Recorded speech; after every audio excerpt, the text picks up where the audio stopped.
오늘은 나노 공학 중에서도 스트레인 엔지니어링이라는 개념에 대해서 좀 설명을 하고 이게 어떻게 연구되고 있는지를 좀 얘기를 해보려고 합니다. 그래서 설명 바로 해주시면 보시면은 됩니다. 네. 스트레인이 뭔지를 좀 알아야 될 것 같은데요. 엔지니어링은 공학이라는 의미고 네. 스트레인은 말 그대로 물체나 재료의 어떤 변형을 얘기하는데 뭐 정확한 수학적인 데피니션이 있는데 그건 뭐 나중에 얘기하기로 하고 어쨌든 물체의 변형을 가했을 때 물체의 어떤 물리적 특성이라던가 아니면 전기적 특성이 변하게 되거든요. 음흠. 그래서 그걸 이용해서 뭔가 엔지니어링 어떤 어플리케이션을 만드는 그런 이제 필드라고 보시면 될 것 같습니다. 그래서 지금 화면에 보면은 약간 이제 뭐 탄소 원자 같은 아이들이 이렇게 쫙 있는데 어떤 건지 좀 설명 부탁드릴게요. 네, 보시면은 제가 두 가지를 비교를 하려고 했었어요. 이 슬라이드에서는. 네. 왼쪽 같은 경우는 저 까만 공 탄소 원자라고 칭하면 음흠. 저게 일렬로 쭉 이렇게 배치가 되어 있어요. 맞아요. 그걸 보통 이제 제가 2D 2차원 물질을 표현하려고 이런 식으로 공들을 배치한 건데 네. 이런 2차원 물질 같은 경우와 그다음에 오른쪽에 있는 저 3D 구조들 이런 거. 일반적인 뭐 FCC나 BCC 같은 어떤 벌크한 스트럭처를 비교를 했었을 때 음. 사람들이 뭘 발견했었냐 하면 2차원 물질의 경우는 지금 밑에 있는 그래프가 이 물체를 인장시켰을 때 혹은 스트레인을 가했을 때 다 잡아당겼을 때 얼마나 많은 스트레스가 걸리는지를 보여주는 거거든요. 네. 보시면은 2차원 물질 같은 경우는 이 X축의 그래프를 좀 보시면은 0.1에 도달할 때까지 뭔가 직선이 쭉 이어져요. 네. 물론 리니어하진 않지만 이게 무슨 의미냐면은 0.1이면 거의 10% 정도를 잡아당긴 거거든요. 네. 10% 정도의 변형을 가했는데 계속해서 물체가 늘어난다는 거예요. 마치 고무줄처럼. 음.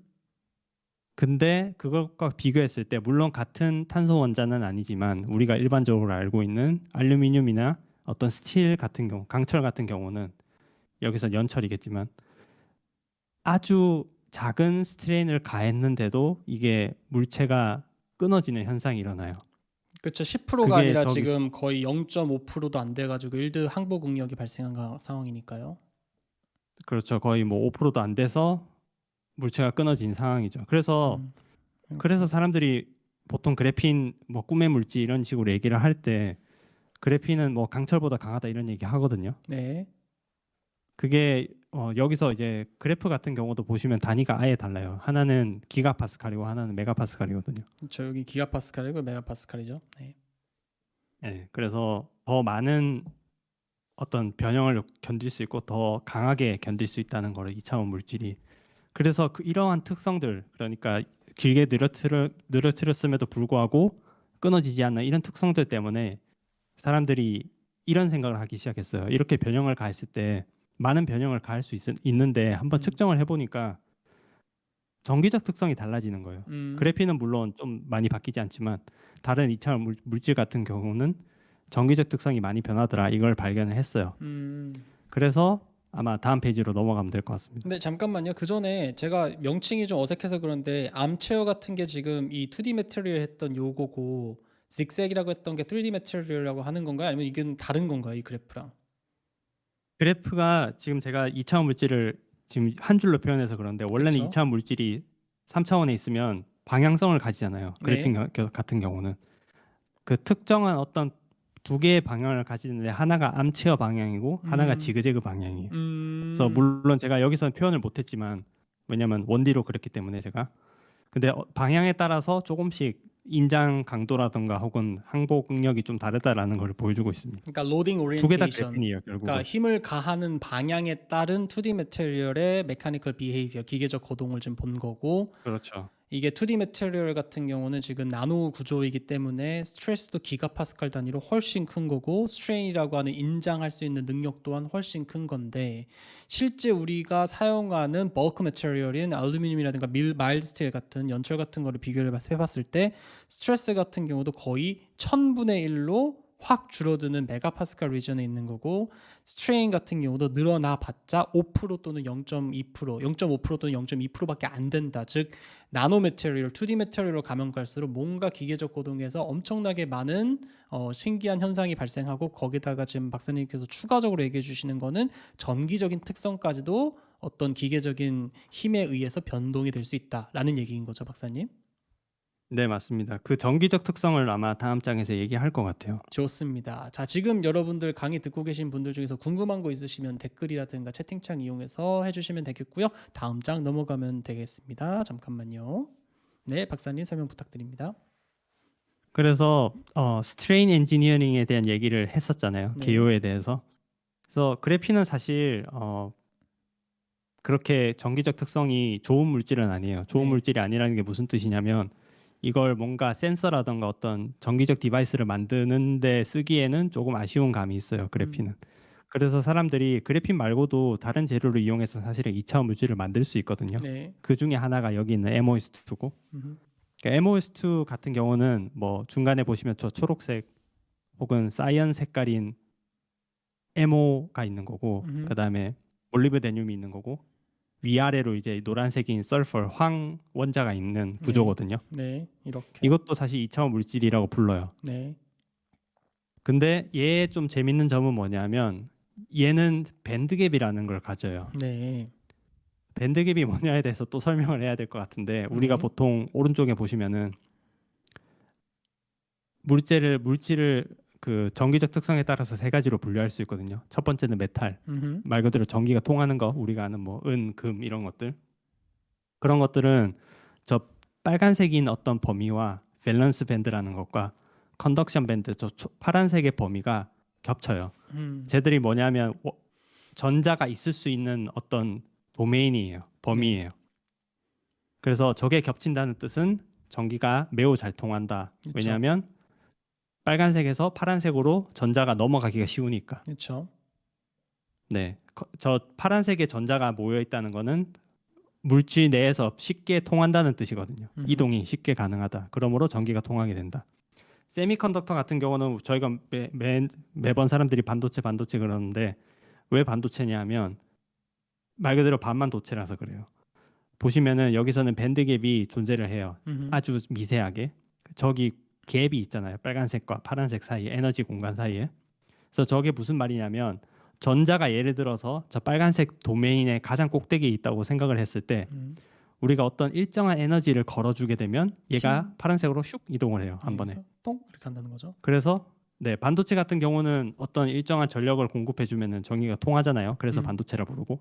그리고 그렇기 때문에 우리가 어떤 게이트 같은 걸로 이용을 하는 거고 전자장치. 그래서 그런 특성을 가지고 있고 인슐레이터는 한국어로 해석하면 부도체, 전기가 통하지 않는 거, 뭐 나무, 뭐 풀 이런 것들. 걔들은 밴드갭이 너무 커요. 밴드갭이 크다는 얘기 무슨 얘기냐면 어지간하게 에너지를 공급하지 않는 이상은 얘들은 전기가 통하지 않아요. 그래서 그게 세 가지 물질의 개념인 거고 다시 2차원 물질로 돌아와서 MOS2 같은 경우는 보통 세미컨덕터라고 불러요. 그렇기 때문에 사람들이 많이 관심을 가지는 거예요. 얘는 세미컨덕터이기 때문에 전기적 특성을 이용해서 뭔가 디바이스를 만들 수 있거든요. 네. 그래서 아까 스트레인 엔지니어링 얘기를 했었잖아요. 그래서 요지는 뭐냐면 사람들이 뭘 발견했냐면 이 MOS2에 스트레인을 가했을 때 바이엑셀 스트레인이 지금 여기서 걸리는데 이 밴드갭이 떨어지는 거예요. 그래서 왼쪽 그림이 밴드 스트럭처라고 아까 보셨던 그 파란색, 빨간색 도메인 그 그림인데 왼쪽으로 좀 더 가시면 네 보시면 선이 여러 개가 있잖아요. 네. 그래서 보시면은 0 스트레인이 0%랑 9%랑에 따라서 이 에너지 파란색과 초록색 빨간색과 파란색 어떤 부분이 바뀌어서 밸런스 밴드랑 컨덕션 밴드 부분이 바뀌어서 이 밴드갭이 계속 바뀌는 거거든요. 그걸 표현한 게 오른쪽에 있는 그래프고. 그렇죠. 그래서 중요한 건 뭐냐면 스트레인을 걸었더니 밴드갭이 떨어지더라.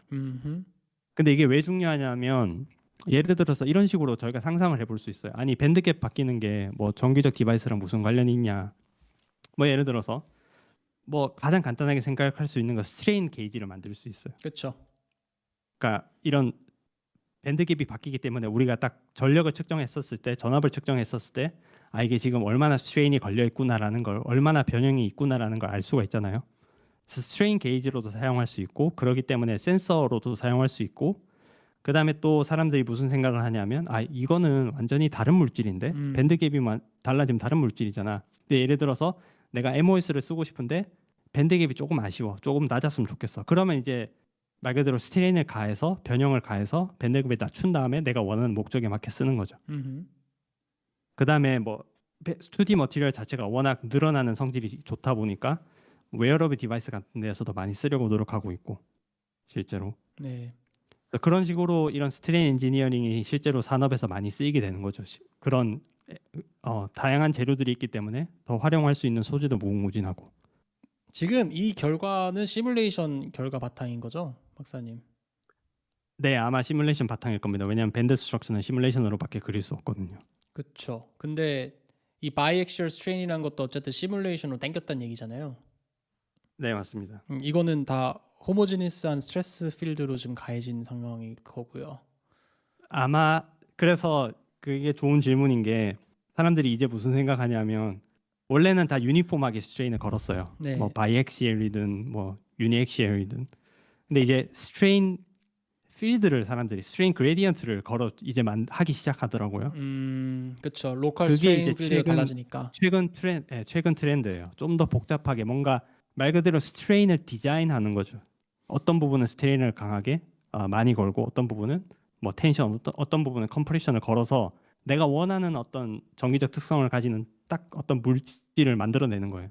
그런 것들도 요즘은 하고 있습니다. 그리고 밸런스 밴드나 컨덕션 밴드의 어떤 그 형상은 피지컬 스트럭처에 따라서 바뀔 수 있다는 얘기인 거잖아요. 네, 그렇죠. 같은 물질이라도 어떤 배열을 가지고 있냐에 따라서 밸런스 밴드랑 컨덕션 밴드의 어떤 모양 자체가 달라질 수 있는 거죠. 그러기 때문에 만약에 실제 실험 같은 데서 이게 구현이 되려면은 2D 매테리얼 자체 뭐 디펙이 없어야 되고 스트레스 자체도 조금 전반적으로 동일하게 걸려야 되고 이런 부분이 있긴 한데 어쨌든 이 논문은 시뮬레이션 논문이고 혹시 어떤 프로그램으로 이거 돌린 건지 아시나요? 그 줌을 해보시면 아, 여기 DFT 다 나와 있군요. DFT인데 중간에 건 DFT고 DFT니까 아마 뭐 퀀텀 에스프레소나 뭐 베스프 같은 걸 돌렸겠죠. 네. GW는 제가 알기로는 좀 더 정확한 수준의 프로그래밍 시뮬레이션 코드인 걸로 알고 있어요. DFT보다 좀 더. 그러니까 이거 BSE나 DFT, GW는 어쨌든 시뮬레이션 툴이나 어떤 방법론에 관련된 얘기라고 우리가 볼 수 있겠네요. 그렇죠. 다 퀀텀 메케닉스 시뮬레이션이고 방법론이 조금씩 다른 거죠. 그 다이렉트랑 인다이렉트의 차이는 뭘까요? 다이렉트 밴드 갭은 뭐냐면 저기 왼쪽에 그림에도 나와 있지만 전자가 같은 X축에서 위로 올라가는 게 다이렉트 밴드 갭이에요. 아, 이게 밴드 갭은 그 뭐냐면 오리엔테이션에 따른 밴드 갭을 플롯한 거군요. 그러면은 네, 전자가 같은 X축에서 슉 위로 올라가면 다이렉트 밴드 갭이고 전자가 약간 왼쪽으로 이동해서 올라가면 아니면 오른쪽으로 이동해서 올라가면 인다이렉트 밴드 갭이라고 부릅니다. 그 여러분들이 잘 안 보이시겠지만 여기 이렇게 출처가 있습니다. 다음에 좀 저희가 출처를 좀 정확하게 해서 갖고 오긴 할 텐데 출처가 다 있는 논문에서 갖고 온 거고요. 그러니까 좀 요약을 하면은 이게 2D 매터리얼이라는 건데 2D 매터리얼이라고 하는 게 이거 3차원이잖아 이게 아니라 물론 당연히 thickness가 있죠. 근데 어떤 특정 엑시스에 따른 디스턴스보다 그러니까 Z에 비해서 X랑 Y축에 월등하게 크기 때문에 이건 이제 우리가 2D materials라고 부를 수 있는 거고 모든 재료들은 메탈, 세미컨덕터, 인슐레이터로 구분할 수가 있는데 이것을 구분하는 기준 중에 하나가 이제 밴드갭이다. 이 밴드갭이 크냐 작냐에 따라서 이 전도성이 결정이 될 수 있는 거고 이 논문에서의 주요 얘기는 뭐냐면 바이액시얼 스트레인이라고 하는 거는 액시얼이 두 개란 얘기잖아요. 그러니까 X축 하나, Y축 하나로 동시에 당겨가지고 얘를 팽팽하게 했던 뭐 이게 지금 컴프레션인지 텐션인지 안 나왔죠. 아마 텐션일 겁니다. 컴프레션이면 보통 마이너스로 돼 있을 테니까. 그렇게 해서 당겼더니 다이렉트 방향 또는 인다이렉트 방향의 다른 소프트웨어로 다 돌렸을 때 이 컨덕션 밴드와 밸런스 밴드가 조금씩 바뀌면서 전반적으로 밴드 갭이 감소하는 추세가 됐다. 밴드 갭이 감소하는 추세가 되면 뭐가 좋냐면은 인슐레이터 정도의 큰 밴드 갭을 갖고 있었던 아이들이 점점 세미컨덕터로 바뀔 수 있다라는 거 혹은 세미컨덕터 안에서도 밴드 갭이 줄어들 수 있기 때문에 안 갖고 있었던 전기 전도성이 생길 수 있다. 뭐에 의해서? 기계적인 변형에 의해서. 이게 지금 이 논문의 가장 큰 핵심이 되겠습니다. 다음 장으로 넘어갈까요, 박사님? 네, 그리고 채팅창에 질문 올라오고 있어서 뭐 소개해 주시면 그것도 좋을 것 죄송합니다. 제 같습니다. 아니면 채팅창을 뒤에 가서 해도 되고요. 아니면 뭐 지금 보고 뭐 쭉 있는데 쭉 한 번에 흐름이 깨지니까요. 한 번에 하고 네네. 예, 그다음에 넘어가죠. 아마 예. 뒤에서 답변 되는 것들도 있을 거예요. 예, 그래서 일단 질문 넘어가시면 될 그냥 것 같습니다. 편하게 올려주시면 되겠습니다. 예, 다음 장 넘어가 보도록 할게요. 네, 박사님. 그래서 바이엑시얼 스트레인 얘기를 했었잖아요. 네. 그게 시뮬레이션 논문이고. 근데 이제 문제는 그거죠. 어떻게 하는가? 시뮬레이션에서는 뭐 원자들 잡아당기고 계산하면 그만이지만 실제 실험에서는 이 2차원 물질 나노미터 혹은 뭐 거의 엠스트롱 단위인데 이걸 어떻게 잡아당기고 뭐 늘리고 이거를 못 하잖아요. 실제로 힘들잖아요.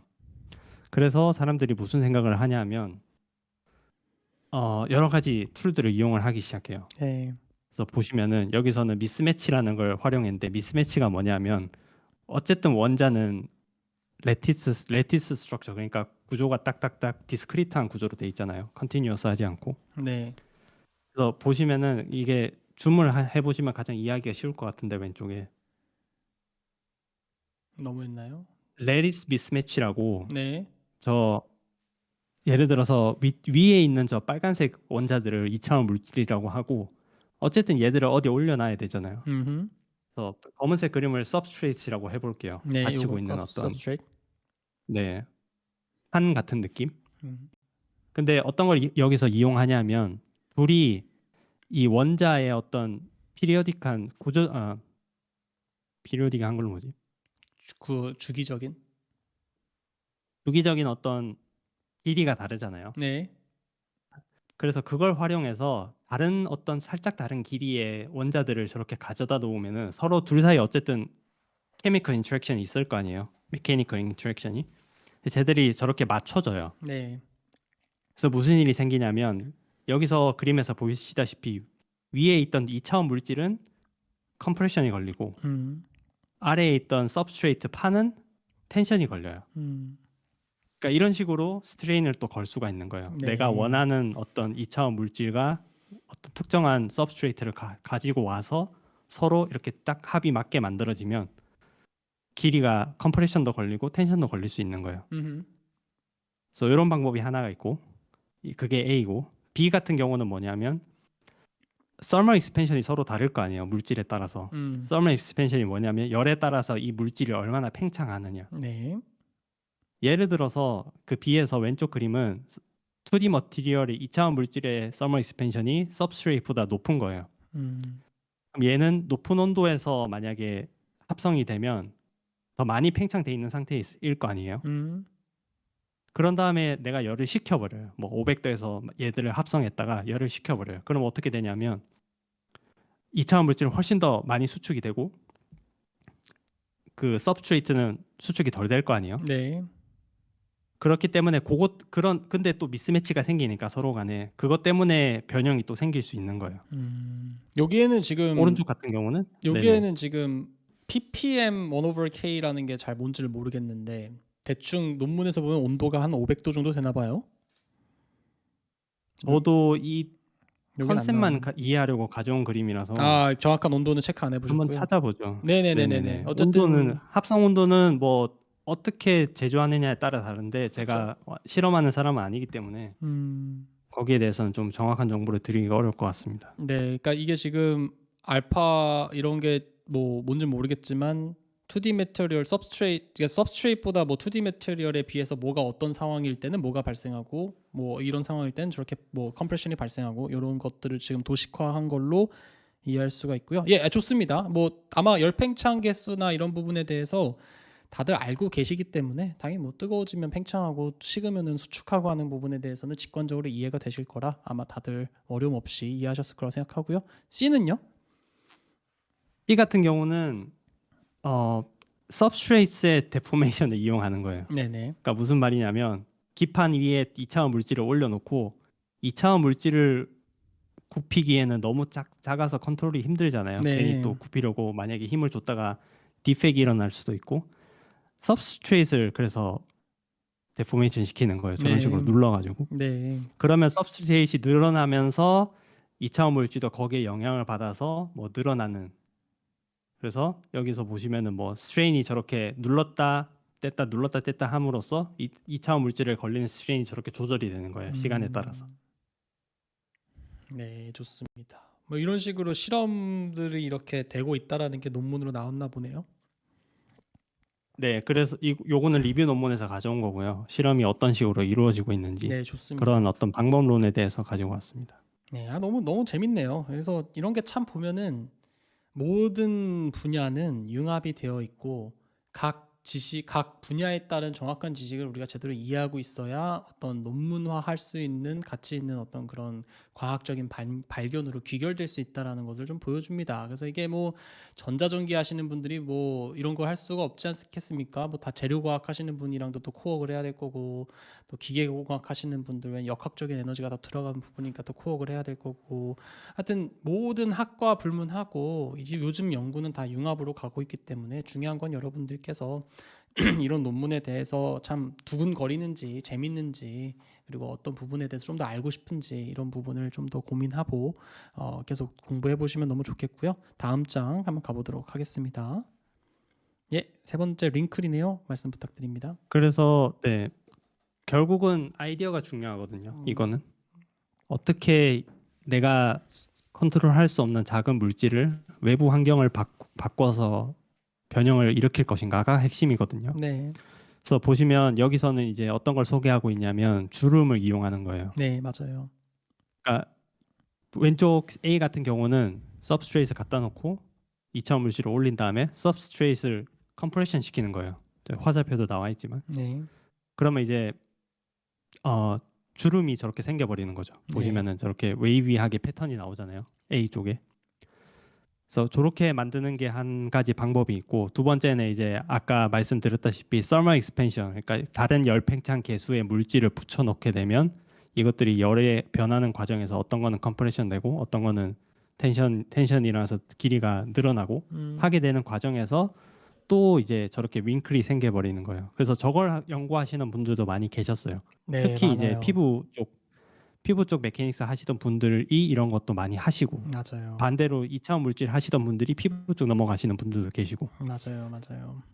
재밌는 게 뭐냐면 뭐 여기서는 2차원 물질이지만 제가 기억하기로는 건축공학 아니면 지질공학 쪽에서도 저런 걸 연구를 많이 하시더라고요. 어쨌든 저게 뭐 우리가 알고 있는 지구의 어떤 변화 같은 것들도 볼 수 있잖아요. 지진 관련해서. 그래서 그런 것들이 일어나서 사람들이 찍어봤을 때 뭘 나왔냐면 저렇게 주름도 생기고 버클링도 생기고, 그다음에 마지막으로 레디스 미스매치라고 해서 서로 다른 어떤 격자 구조를 가지는 두 개의 물질을 아까 그전 그림에서 봤었지만 붙여놓으면 또 저런 식으로 주름이 생기는 거예요. 그래서 저걸 이제 연구하시는 분들이 많이 있어요. 주름을 어떻게 해야지 좀 더 균일하게, 혹은 내가 주름을 예측할 수 있나, 뭐 썰마 익스펜션을 알고 있으면 혹은 미스매치를 알고 있으면 그런 식으로도 연구를 많이 하고 있습니다. 저도 이제 지금 막스 플랑크에서 논문을 하나 쓰고 있는 것 중에 하나가 요 주름에 관한 논문을 하나 좀 쓰고 있고요. 왜냐하면 바이오 시스템에서 그러니까 뭐 동물이라든가 식물이라든가 이런 데서 사실은 주름이라고 하는 현상은 굉장히 비일비재하게 나타나는 현상이고, 또 이게 기계적인 혹은 생리적인 그 기능적인 또 역할을 다 하거든요. 그래서 그 링크를 이용한 인스파이어드 시스템 같은 거를 지금 좀 하나 작게 논문 하나 쓰고 있는데, 링클이라고 하는 시스템 자체가 굉장히 또 인기가 많고, 제가 하는 건 아니지만 저희 그 디파트먼트에서 하는 것 중에 하나가 이제 바이오 필름이라고 해가지고 박테리아 이용해서 이제 2D 매테리얼과 같은 필름을 만드는데, 걔네들의 링클링이 어떻게 생기는지에 대한 어떤 구조를 분석하는 이런 논문도 굉장히 많이 나오고 있고요. 마지막으로는 꽤 된 얘기인데 한 10년 전쯤에 PNAS 이런 데서 폴리머하는 그룹들에서 링크를 이용한 연구가 뭐가 있었냐면은, 이거 같은 경우는 이제 링크를 그러니까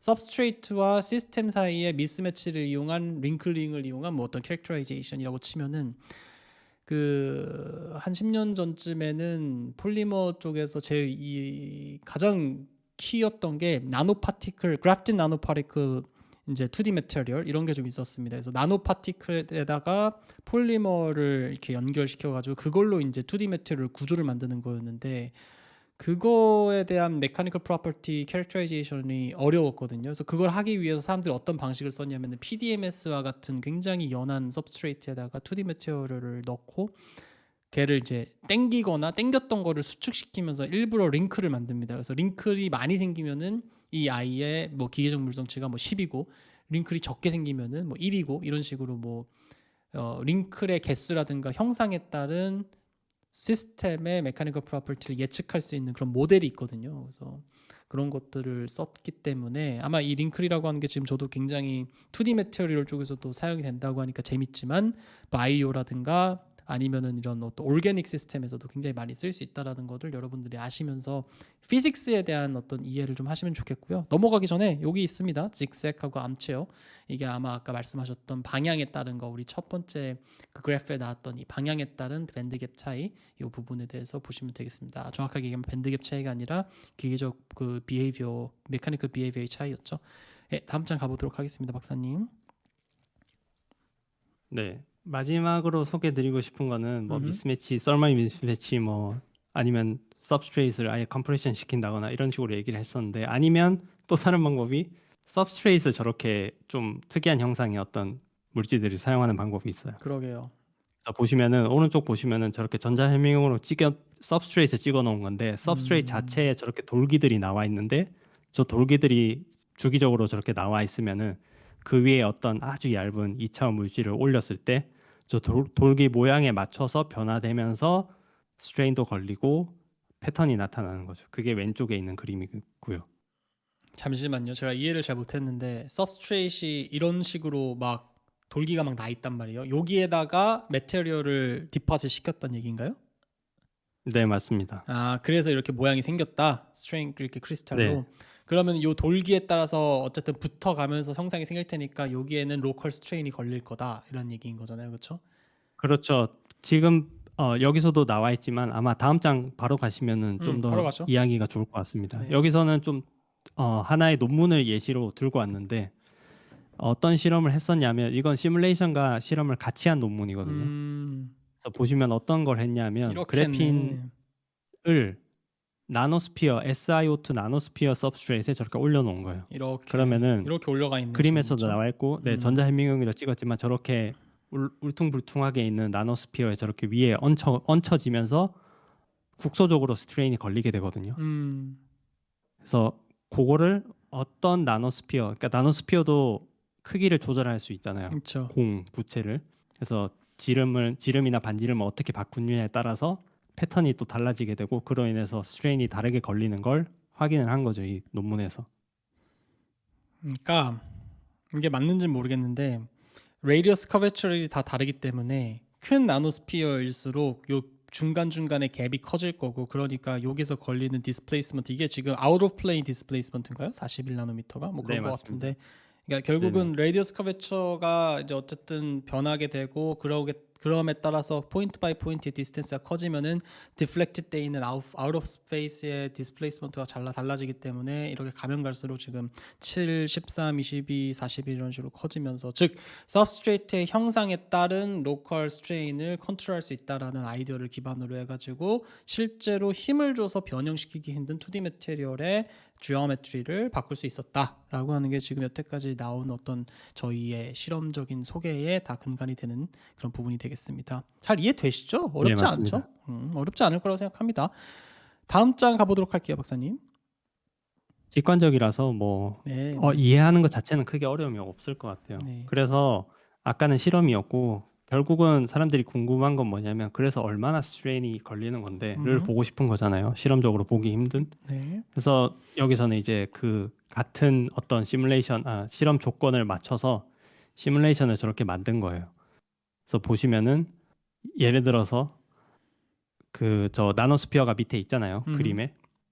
그래서 도식도를 나타내고 있는데 나노스피어가 얼마나까지의 멤브레인에 영향을 줄 것인지. 예를 들어서 작은 스피어들이 여러 개 뭉쳐 있으면 저렇게 줄 수 있는 줄 수 있는 부분이 상당히 커요. 결국은. 왜냐하면 저 DC가 결국은 컷오프 디스턴스라고 해서 일정 수준 이상 거리를 벗어나게 되면 나노스피어가 2D 머티리얼에 영향을 줄 수 없거든요. 네. 무슨 말이냐면 원자들 사이의 거리가 멀어지게 되면 그 사이의 인터랙션이 급속도로 떨어져요. 그 말인 즉슨 뭐냐면 나노스피어에 저렇게 올렸을 때 저 파란색으로 표시된 부분은 나노스피어에 의해서 영향을 많이 받겠지만 음, 빨간색으로 된 부분은 스피어와의 거리가 너무 멀어서 영향을 받기가 힘들다라는 걸 보여주는 거예요. 그렇죠.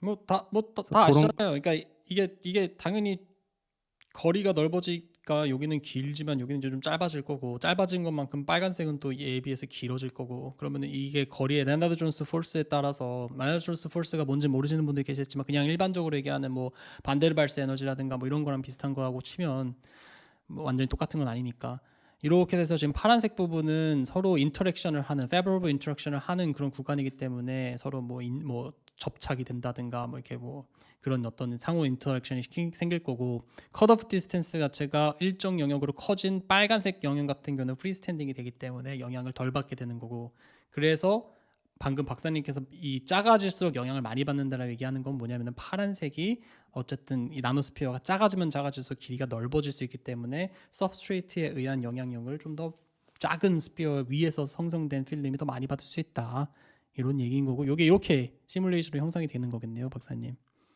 네, 맞습니다. 실제로 시뮬레이션을 돌렸더라고요. 저는 저거를 저렇게 파티클을 다 구현할지는 몰랐는데 저렇게 되면 계산량이 엄청 커지거든요. 근데 이거 뭐 그걸 계산량이 큰가요? 이 정도면은 아톰이 많나요?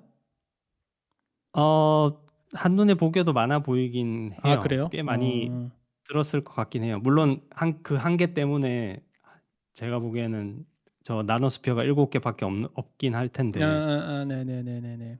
예, 어쨌든 시뮬레이션을 돌렸고 결과를 밑에 보면 분석을 했거든요. 스트레인이 그렇죠. 얼마나 걸리는지. 그래서 보시면은 뭐 저 에버리지 스트레인이 나노스피어 다이아미터, 그러니까 나노스피어가 커지면 커질수록 더 낮아지는 거예요. 왜냐면 그러니까 무슨 프리스탠딩 하는 말이냐면 곳이 많아지니까.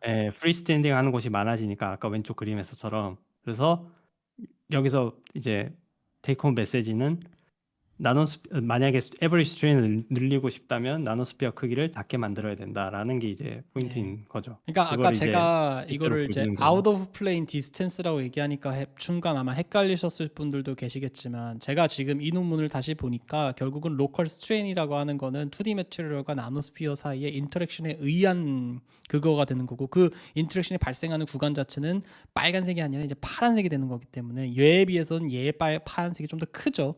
그렇기 때문에 조금 더 로컬 스트레인이 작아지면 작아질수록 커진다, 이런 얘기인 거고, 요거는 시뮬레이션인지 모르겠네요. 아마 시뮬레이션 결과고 음 높이 측정한 거고요. 중간에 거는 그러게요. 맨 아래에 있는 거는 음 로컬 스트레인을 계산을 한 거죠. 그렇죠. 그래서 컬러 맵으로 저렇게 표현을 한 거고요. 네, 맞습니다. 네, 아유 너무 그래서 어떻게 걸리는지. 네. 네. 그래서 이것도 유니폼하진 않아요. 그게 좀 문제긴 해요. 네네네. 근데 뭐 원래 그게 목적 아니었을까요? 아닌가 보죠.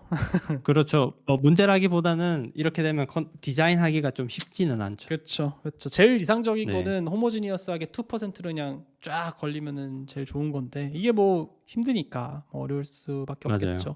다음 장이 있나요? 다음 장이 마지막 장이죠, 박사님?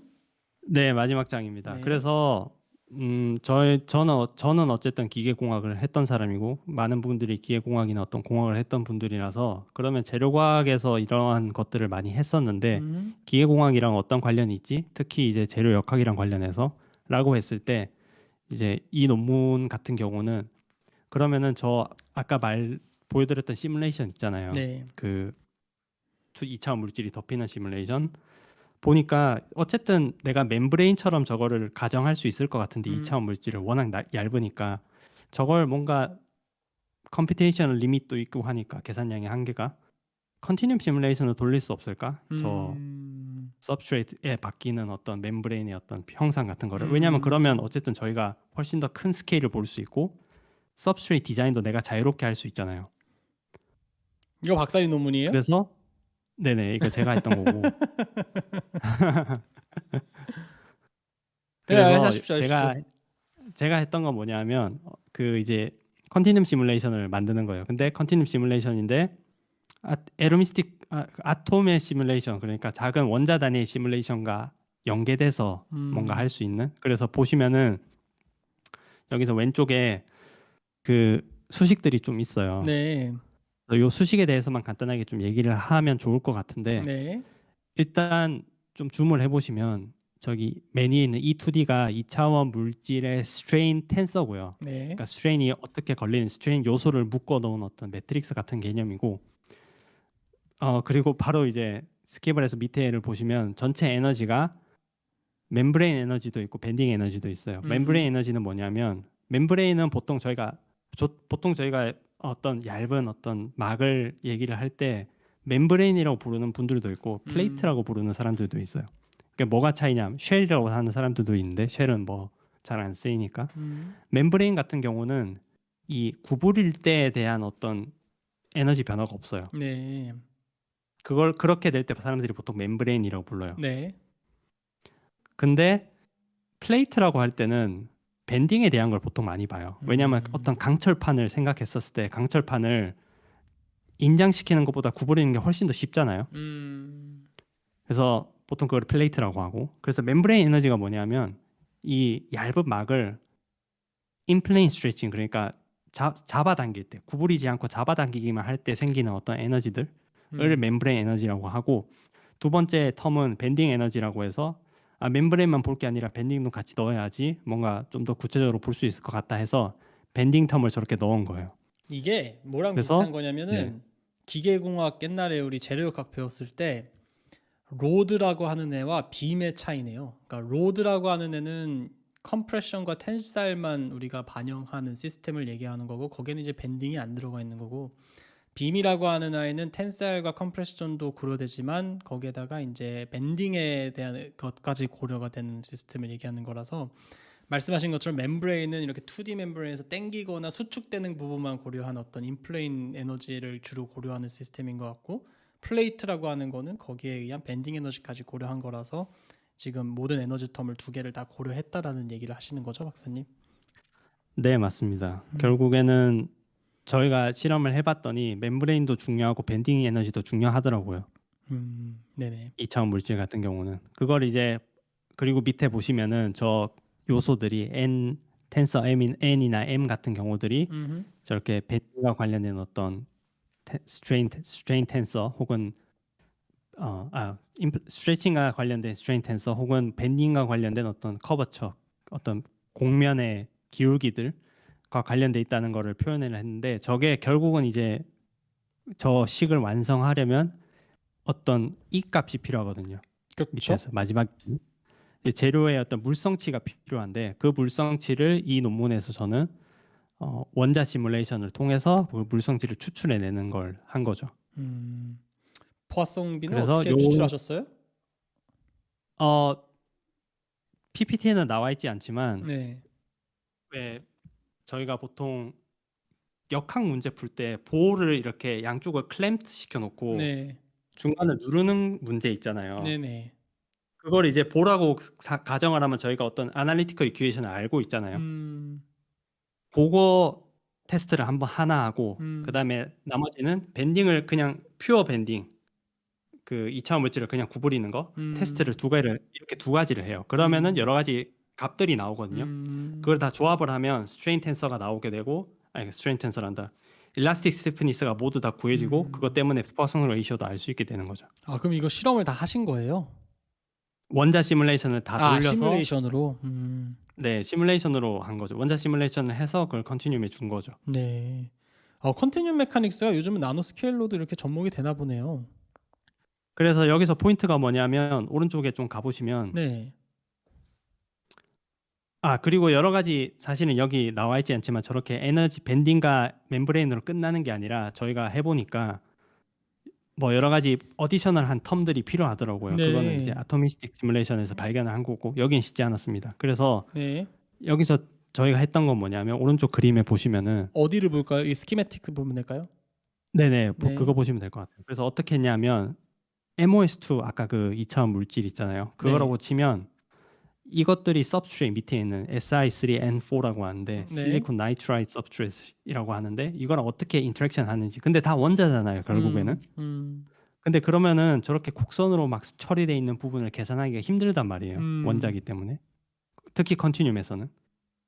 그래서 저희가 썼던 방법은, 비록 저 substrate가 저렇게 구불구불한 곡면처럼 되어 있지만 우리가 그냥 저거를 플레인, 그러니까 그냥 완전하게 평면으로 가정을 하자. 컨티뉴움에서는 대신 그 각도를 우리가 잴 수 있게 하자라고 네. 가정을 여태까지 했던 게 있어요.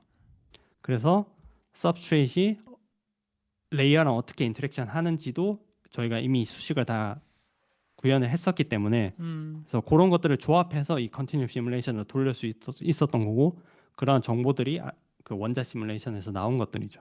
아유, 감사합니다. 재밌네요. 이렇게 해서 시뮬레이션까지 네. 해가지고 하는 걸 보니까 너무 그래서 재밌습니다. 마지막에 나와 있는 게 그래프가 컨티뉴움이랑 원자 시뮬레이션이랑 얼마나 유사한지를 보여주는 거예요. 네. 그래서 저렇게 올려지는 걸 볼 수가 있습니다. 아, 예, 감사합니다. 그래서 어쨌든 이렇게 2D 매테리얼에 대한 연구가 굉장히 잘 되어 있는데 오늘 배웠던 핵심은 기계적인 어떤 거동과 전자전기적인 특성 자체가 연동이 될 수 있다. 이런 걸로 우리 좀 이해할 수 있겠고요. 강의를 하면서 질문을 꽤 많이 받았는데 여기서 혹시 뭐 박사님께서 대답을 해주실 뭐 수 있을 거라든가 하는 게 있을지 모르겠지만 지금 다 스트레인의 읽힌 것 첫 같고. 번째 질문부터 한번 얘기를 해보면 좋을 것 같은데요. 예, 그럼 제가 질문을 읽을 테니까 박사님께서 바로 답변을 네네네. 해주시면 좋겠고요. 지금 질문 나온 슬라이드가 스트레인을 통해서 저 밴드갭이 바뀌는 개념인가요? 라는 질문이었는데요. 답변해 주시면 되겠습니다. 네, 그래프를 보시면 맞죠. 스트레인을 네. 걸었을 때 저 밴드갭 자체가 바뀌게 돼서 우리는 그걸 산업적으로 이용하고 싶은 거죠. 네, 그렇죠. 그 다음에 그리고 스트레인뿐만 아니라 밴딩에 의해서도 바뀌어요, 밴드갭이. 그것도 이용할 수가 있습니다. 그 다음에 MOS2와 같은 2D 매테리얼의 밴드갭을 제어하려면 퍼네스 등과 같은 장비로 어닐링을 통해 덴시피케이션 같은 걸 형성하는 과정인가요? 라고 해서 아마 이 부분에 대한 질문인 것 같은데요. 제가 덴시피케이션이 사실 무슨 뜻인지 잘 모르겠긴 한데 어닐링 과정이라는 것 자체가 아마 여기서는 썰머 익스펜션 미스매치랑 좀 관련이 있을 것 같거든요. 어닐링이라는 것 자체가 어쨌든 열을 가해서 재료를 입맛에 맞게끔 변형을 시키는 거잖아요. 그래서 그런 것들을 이용한다고 볼 수 있죠, 여기서는. 혹은 이제 CVD 같은 케미컬 베이퍼 디컴포지션 같은 것들을 이용할 때도 그걸 보통 고온에서 많이 하니까 서브스트레이트이 어떤 종류냐에 따라서 결국 만들고 실온에 가지고 왔을 때 저런 스트레인이 걸릴 수 있겠죠. 그 다음에는 이 논문이 나온 지 한 10년이 넘은 것 같은데 산업에서는 활발히 활용되고 있는지에 대한 질문인 것 같은데. 디바이스를 만드는 사람들은 많이 있는데 2차원 물질 자체가 아직까지는 한계가 많이 있어요. 이것도 나중에 한번 다루면 좋을 것 같긴 네. 한데. 뭐 그래핀 갖고 무슨 뭐 달까지 가는 엘리베이터 만든다는 하는 사람들은 진짜 하나는 알고 둘은 모르는 그런 건데, 그래도 이제 뭐 제가 계속 봤을 땐 발전하다 하나도 보면 모르는 것 같긴 한데, 네. 하나는 알고 둘은 모르는 게 아니라 하나도 모르는 것 같아요. 하나도 모르는 것 같아요. 네. 이게 대부분의 사람들이 이제 그런 말에 속아가지고 막 엘리베이터 주식 사고 막 이러는데 제발 그런 운은 좀 안 범했으면 좋겠고요. 중간 물질을 합성해서 제어하는 거냐 뭐 이런 얘기도 이거는 있는데. 네, 그전 질문과 이어지는 것 같아서 지나가면 될 것 같습니다. 네, 그리고 피규어가 굉장히 잘 직관적이고 깔끔하게 그려져 있어서 너무 도움이 많이 되었다 이런 얘기도 해주셨고요. 이런 좋은 피규어만 또 골라서 최 박사님께서 소개를 해주신 거기 때문에 최 박사님께서 너무 잘 수고해주신 걸로 생각이 되고, 이게 참 본인이 속한 분야가 아니라서 특히 이런 소재 쪽은 좀 어렵다 이런 얘기를 해주셨고요. 질문은 여기가 다인 것 같은데 좀 더 있네요. 그 이런 소재에 관한 교과목은 어떤 거를 들어야 좀 알 수가 있냐 이런 건데 박사님 어떻게 생각하세요? 소재에 관한 거는 사실 글쎄요. 재료공학과 이런 데 가시면은 뭐 나노 재료 기초 뭐 이런 것들이 있지 않을까요? 저는 수업은 듣지 않았거든요. 네, 일단 근데 나노 엔지니어링 관련된 수업이 각 학과에 있을 거고, 그다음에 2D 네네네. 매테리얼에 대한 그 수업이 있을 거예요, 재료과에. 그래서 그런 논문을 좀 들으면 되고, 만약에 재료과가 아니다라고 하면은 나중에 대학원 가시면은 과 상관없이 자기가 듣고 싶은 거 들어야 되니까 이런 수업들 근데 들으면 이게 애매한 게 좋겠죠. 뭐냐면 뭐 나노 재료 수업을 듣는다고 쳤을 때 이 나노 재료를 어떤 부분에서 보냐에 따라서 과목이 천차만별일 수 있거든요. 그럼요. 혹은 아니, 범위가 왜냐하면 뭐 넓으니까. 예, 그렇죠. 합성에 대한 거에 수업을 들으면 1학기 내내 합성에 대한 얘기만 들을 수도 있고 맞아요. 아니 뭐 뭐 내가 관측에 대한 것만 보면 아니 그렇죠. 내가 네. 짜장면 만드는 법 배우고 싶은데 중국 음식 뭐 배우는 데 가면은 뭐 중국 음식의 역사만 주구장창 배울 수도 있는 거고 뭐 짬뽕 국물 잘 만드는 법에 대해서 주구장창 또 배울 수 있는 거기 때문에 이게 다를 수가 있죠. 근데 일단 기본적으로요. 이게 융합 학문이잖아요. 그러니까 아까 뭐 어닐링 과정 이러면 사실 재료과학이라는 부분도 연결이 되어 있고 이게 열팽창 이러면은 단 기본적인 재료과뿐만이 아니라 히트 트랜스퍼 같은 내용도 이해를 해야 될 거고 지금 보면은 뭐 밴딩이라든가 이런 거 컨티뉴 메카닉스 이런 건 또 이제 곧 그 연속체 역학이라든가 이런 부분도 알아야 되기 때문에 지금 여러분들께서 요 특정한 내용을 딱 하나를 알기 위한 어떤 핵심 강의를 찾으려고 하지 마시고 그냥 공부 열심히 하시면 나중에 이런 것들을 이해해야 하는 그런 순간이 올 겁니다. 그때 열심히 논문을 읽고 공부하면 되는 거라서 무슨 강의를 통해서 내가 공부를 해야겠다가 아니라 논문을 직접 읽고 지식을 얻어야겠다라는 생각을 하면 좋겠고 다행히 우리 갓준표 그 AI 및 최 박사님과 함께하는 이 테크 포커스에서는 이런 부분을 도와드리고 있기 때문에 여러분들께서 유튜브도 잘 보시면 되겠습니다. 참고로 이 유튜브가 저희가 되게 몰래 운영을 하고 있었잖아요. 지금 뭐 맞습니다. 예, 아마 여기 지금 시청하시는 분들은 저희가 유튜브를 하는지도 몰랐을 거예요. 영상이 그래도 꽤 올라갔고 한 2달 됐는데 잘 찾아보십시오. 저희도 안 알려드릴 겁니다. 일부러 안 알려드리고 있었죠. 예, 그래서 정말 홍보 없이 이런 내용으로 얼마나 갈 수 있을지를 보려고 하는 거기 때문에 관심 있으신 분들은 나중에 2D 매터리얼 뭐 요걸로 한번 유튜브에 검색을 해보시면은 이 갓준표 채널이 하나 또 있다라는 그런 것을 아시게 될 겁니다. 그래서 보면 될 것 같고요. 마지막으로 분자 간의 물성을 해석하는 과정에서 최적화를 위한 구조 해석 부분을 모듈화 시킨다고 했을 때 이런 GPU 프로세싱으로 최적화가 가능한지 우리 옛날에 테크 포커스에서 이 내용 한번 했었는데요. 한번 최근에 인기 있는 인공지능과 어떤 재료와의 연산에 대한 얘기를 한마디 해주시면 너무 좋을 것 같습니다, 박사님. 시뮬레이션이 여러 종류가 있거든요. 제가 시뮬레이션 쪽 특화긴 한데 예를 들어 퀀텀 시뮬레이션 같은 경우는 DFT라는 툴을 많이 쓰거든요. 그거는 제가 기억하기로는 당연히 패러렐라이즈는 돼 있고요. 근데 CPU를 통해서만 했지 GPU는 아직까지 못 봤던 것 같고 예, 아마 있을 수도 있어요. 그리고 근데 그 원자 시뮬레이션 같은 경우는 GPU 연산을 많이 쓰기 시작했어요. 근데 저도 GPU 쪽을 많이 써보지는 못했지만 GPU에 하려면 어떤 코딩을 또 특별하게 해야 된다 그러더라고요. 그래서 시뮬레이션 전체를 다 GPU로 돌릴 수 있고 GPU로 돌릴 수 있는 건 아니고 CPU는 무조건 다 됩니다. 병렬화는 중요한 요소이기 때문에 병렬화가 다 되어 있고 GPU 같은 경우는 어떤 특정한 시뮬레이션들만 GPU를 통해서 돌릴 수 있어요. 좋아요. 네. 그래서 결국은 병렬화를 하시는 분들도 많이 계세요. 그것만 연구하시는 분들도. 그 GPU 연산 외에 CPU 연산도 혹시 필요하나요? 많이 쓰나요? CPU 연산이요? 네.